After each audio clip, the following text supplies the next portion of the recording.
जो कोई तपस्या करता तो ऐसी ऐसी अप्सराएं थी जो उन्हें डिगा देती थी। आज इन्होंने उन्हीं अप्सराओं को भेजा। 16 श्रृंगार सजाई के चली, उल्टो पल्ला डाल के चली, उर्वशी सी रंभा गुरुप के पास में चली, गुरुप के पास में चली।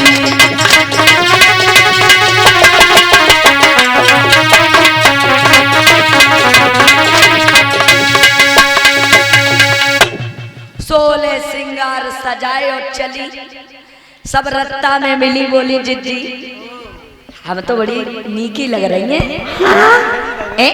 हाँ? अच्छी लग रही है, अच्छी लग रही है। एक बोली तेने तो करिश्मा कपूर को फेल कर दो। हमने हाँ परीक्षित जी एक कवि तो ये लिख रहा है कि मोहल्ला बिगाड़ दयो और जाई ठगनी ने मोहल्ला बिगाड़ दयो, जाई ठगनी ने मोहल्ला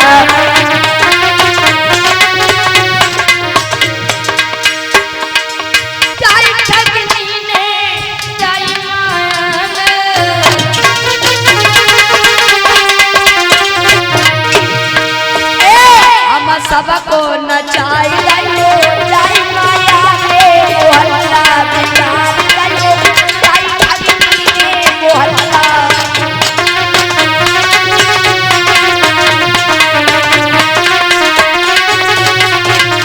क्यों?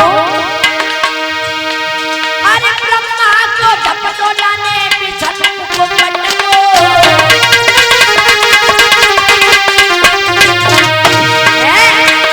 नारद को बंदर बनाई दयो, जाई ठगनी ने मोहल्ला बिगाड़ दयो, जाई माया ने।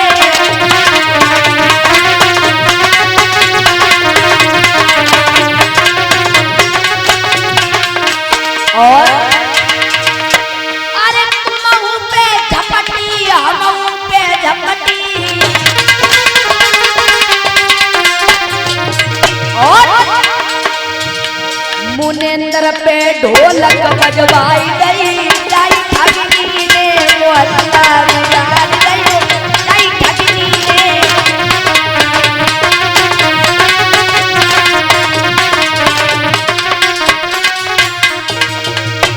सोनू पे चिमटा बजवाई गयो, जाई ठगनी ने। गाना में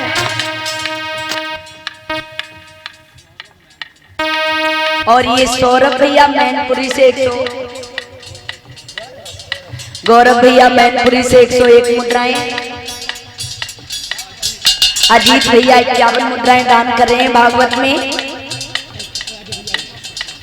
अभी और सचिन भैया 51 मुद्राएं दान कर रहे हैं ये भागवत में। ये डिस्ट्रिक्ट मैनपुरी से आए हैं हमारे उधर से, हर साल ले लो जाकर। कामना करेंगे भगवान से कि भगवान सदैव सुख शांति प्रदान करते रहे। मोहल्ला बिगाड़ दयो, जाई माया ने मोहल्ला बिगाड़ दयो।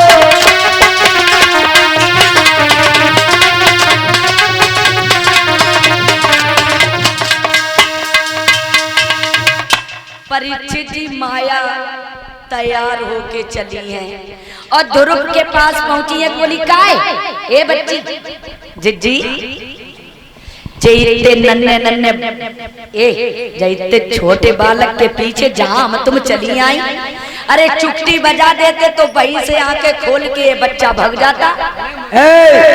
व्यर्थ की ये बातें हैं, व्यर्थ का नकली जोश, वक्त पड़े पे हो जाते हैं बड़े बड़े खामोश। You believe me, understand and वगैरह वगैरह। पागल हो गई हो। एक बोली जिज्जी जो छोटो नहीं है बड़ो खोटो है, जल्दी आंखें ना खुले। अच्छा। दूसरी बोली बहन जब बे मालूम ब्रह्मा को डिगाए दो, विश्वामित्र कितने बड़े तपस्वी थे उन्हों को डिगाए दो, तो जो तो बहुत छोटी चीज है। एक बोली जिज्जी की जाए नाच कूद के ले जाए लूंगी तू तो बालक हुए जाए।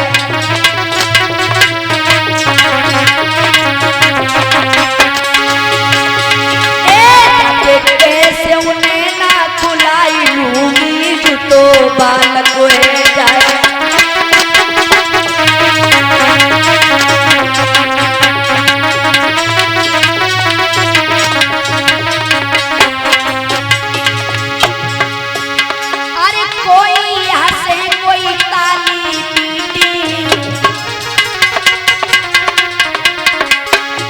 था। और ये पंकज भैया प्रजापति जी खेमकर नगर से आए हुए हैं, 51 रुपए दान कर रहे हैं भगवान के चरणों में। अरे कोई लला पे चुनरिया लहरावे, अरे प्रवीण बनाई पलक जावे,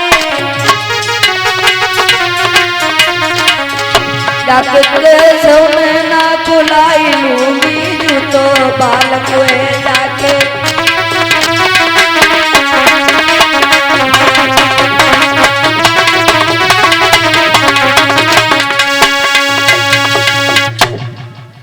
लड़कियां कोई ताली बजा रही, कोई ध्रुव के ऊपर से चुनरिया लहराए रही, कोई शेर बन के गुर्रा रही, कोई नागिन बन जाती, लेकिन ध्रुव के ऊपर कछु प्रभाव ना पड़ो। ध्रुव आँखियों ना मिल मिलाए रहे। एक बोली जिज्जी भाग चलो, अब जो लड़का आँखी ना खुले। दूसरी बोली ये मेरी बात सुन, अभी नहीं देखा तूने मेरा कुछ करिश्मा, अभी नहीं देखा तूने मेरा कुछ करिश्मा।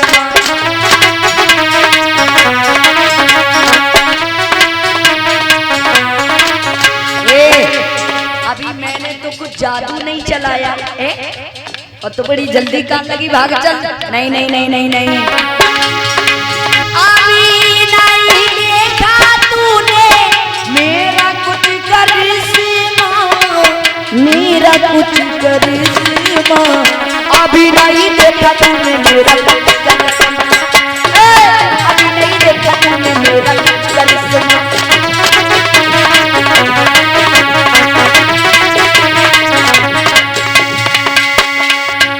एक बोलिए अभी तूने मेरा कुछ जादू नहीं देख पाया। दूसरी बोली काय को जो टेढ़ो मेढ़ो मुंह कर रही है, लौट जा।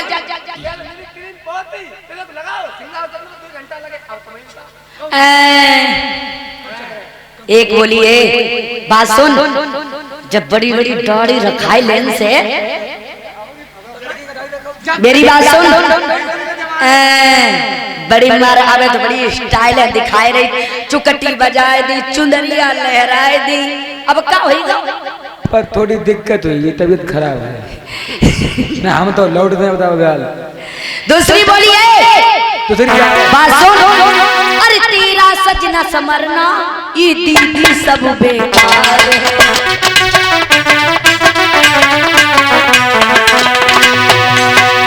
तेरा सजना समरना दीदी सब बेकार है। अरे चोली संबंधी न खुल जाए या जाना अब बेकार है।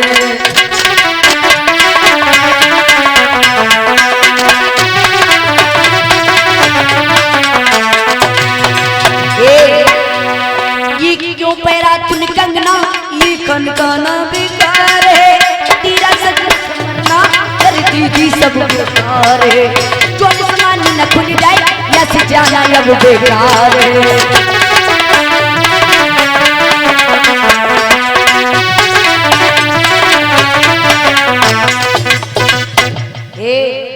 ये तेरा सजना समरना दीदी सब बेकार है, और जोले समाधि न खुल जाए तो ले जहां से हटके मत जाइए, ना तो नकटी।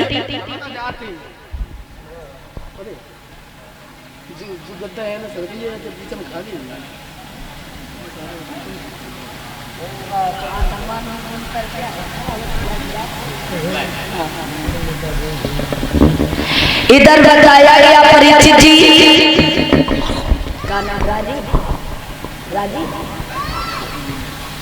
राजीव भैया इंजीनियर कहाँ हो तुम? निकल आ, तुमने चेहरे नहीं दिखाओ कतई, जहाँ है जाओ।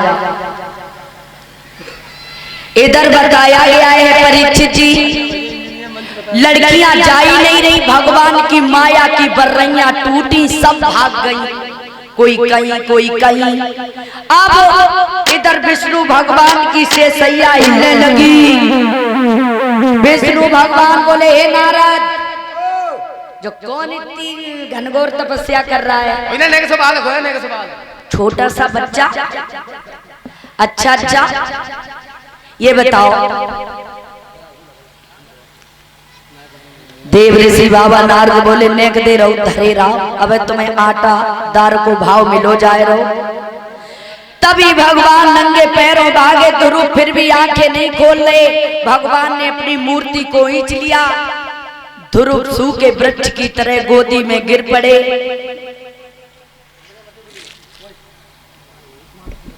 और देखो तुम पर ब्याज है उधार, ठीक है, कम से कम 1151 रुपया रखो भागवत खुलाई में।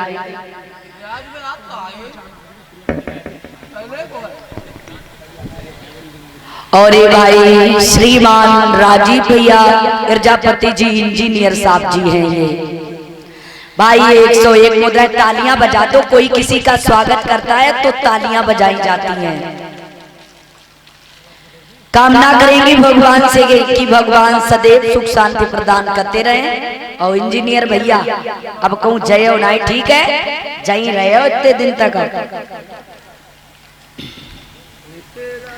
बैठ जाओ। यही परीक्षित जी ध्रुव सूखे वृक्ष की तरह भगवान की गोदी में गिरे।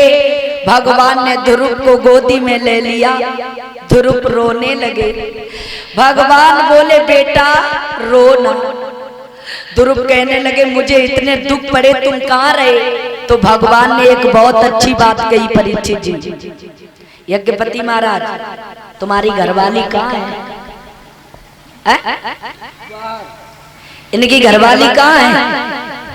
आई ना, यहाँ बैठो आकर। मैंने बताया था कि यज्ञपति महाराज आगे बैठते हैं अपनी सीट पे एकदम। आओ आओ अपनी उन्हें बुलाओ घरवाली को। घर दिन कहती हुए जाओ, तुम कथा सुने हम काम करते रहे हैं, ऐसे कल्याण नहीं होगा। देखो परीक्षित जी, साइकिल में 2 पहिया होते हैं, अगर एक टायर पंचर हो जाए तो एक पहिया नहीं चलेगा। इसी तरह से भगवान की कथा में जब तक दोनों व्यक्ति नहीं आएंगे तब तक कल्याण नहीं होगा। तो भाई देखो दोनों जने आओ, ठीक है। अगर गुस्सा उस्सा हो तो हमें बताओ, हम सलाह करवाएंगे। हाँ हमें तो ऐसे ही लगा, तो दार में कार हुआ है। हाँ हमें ठगा पर इतना भी मात्र हुआ तो। परीक्षित जी भगवान ने एक बहुत अच्छी बात कही ध्रुव से कि जो मेरा भक्त होता है उसे सिर्फ दुख ही मिलते हैं, जिंदगी में सुख नहीं मिलता। ये चीज अजमा लेना और देख भी लेना, जो भगवान का भक्त होगा वो कभी तुम्हें सुखी नहीं मिलेगा। क्यों? क्योंकि भगवान हमेशा उसकी परीक्षा लेते रहते हैं। जैसे हम तुम कोई भी नौकरी करो तो बार बार फेल हो जाओगे, बार बार, लेकिन चढ़ना मंजिल पे मत भूलो, चढ़ते जाओ। कितने तूफान आएंगे, कभी ना कभी तूफान चले जाएंगे, कभी ना कभी फल जरूर मिलेगा तुम्हें। तो भगवान बोले देखो हम जब भी मिलते हैं तो दुख पर ही मिलते हैं, सुखी मेरा भक्त नहीं मिलेगा।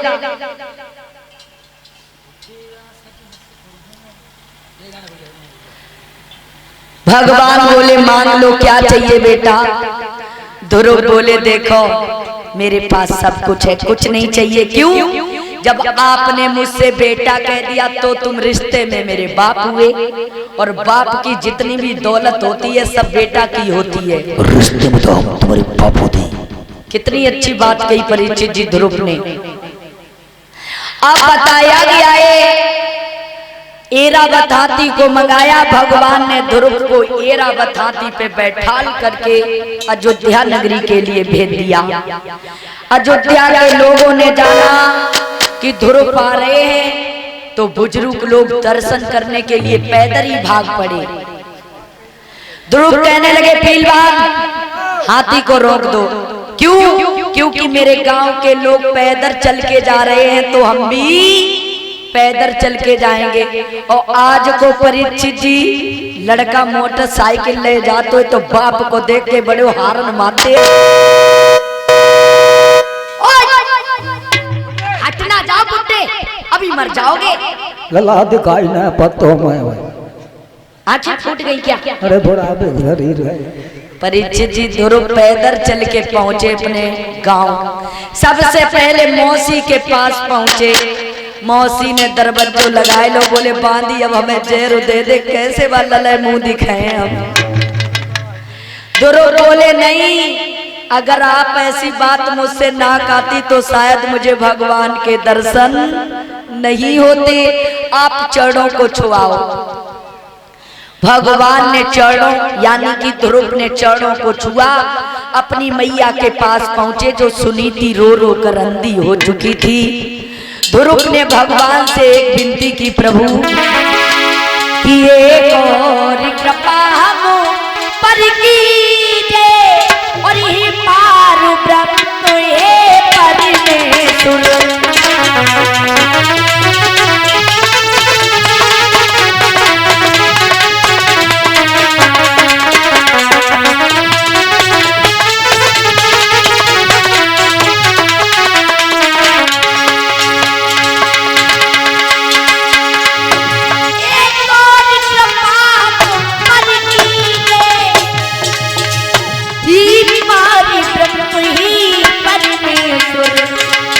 मैया की रोशनी चली गई, मैया की रोशनी लौटा दो।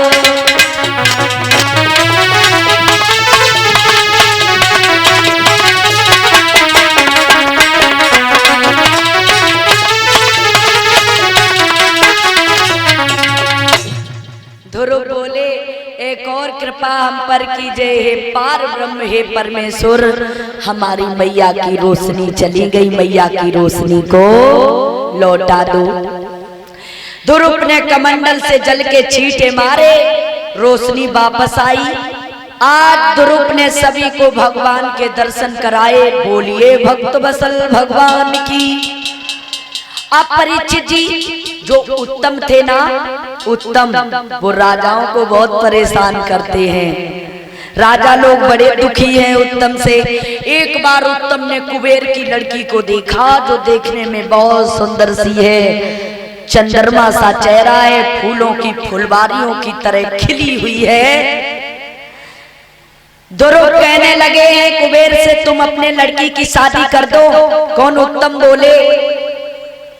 लेकिन कुबेर को बड़ी गुस्सा आई। कुबेर ने उत्तम का वध कर दिया। परीक्षित जी ध्रुव की दो शादियां हुई, अंबालिका के साथ में। जब दो बहुएं दुल्हन बन के आई, इनसे आगे वंश चला। अब आइए दो बार सभी लोग भगवान का नाम बोलेंगे। और माताओं बहनों भैया लोगों थोड़ो थोड़ो झूम लियो। भगवान के दरबार में जो लोग झूमते हैं वो 84 लाख योनियों में नहीं घूमते हैं। दरबार झूम ले, घूम ले दरबार में खूब। हाँ घूमो भाई, घूमो घूमो। की मुरली की बंसी की